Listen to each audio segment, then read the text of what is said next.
சூப்பராக வாசனையாக இருக்குதுங்க, டேஸ்ட்டாகவும் இருக்கும்.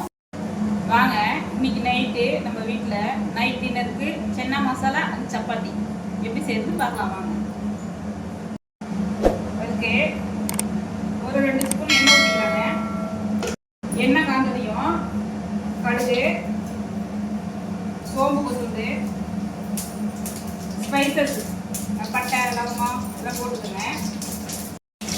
வெங்காயம், பச்சை மிளகா பொடியை நறுக்கினது, சாப்பிடல நறுக்கி வச்ச வெங்காயம் போட்டுக்கோங்க. இது நல்லா வணங்கி ஓரளவுக்கு வரணும். வெங்காயம் ஓரளவுக்கு வணங்கி வந்துருச்சுங்க. வந்ததுக்கப்புறம் இந்த சாப்பிடல கூட தக்காளியே நல்லா போட்டுக்கலாங்க. தக்காளி நல்லா ஓரளவுக்கு வணங்கி வரட்டணும். இப்போ கறி மசாலா போட்டுக்கலாங்க.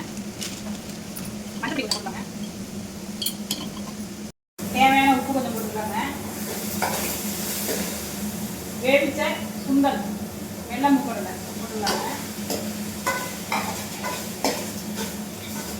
பச்சை சுண்டல் ஊற வச்சுட்டு பச்சை சுண்டலுங்க இந்த மாதிரி ஒன்றும் பாதியமாக அரைச்சி இந்த மாதிரி போடுவோம். வாங்க ரெடி ஆயிடுச்சுன்னு பார்க்கலாம். ரெடி ஆயிடுச்சு நம்மளுக்கு. இந்த மாதிரி நீங்கள் செஞ்சு பார்த்துட்டு கமெண்ட்ல எப்படி இருக்குன்னு சொல்லுங்கள்.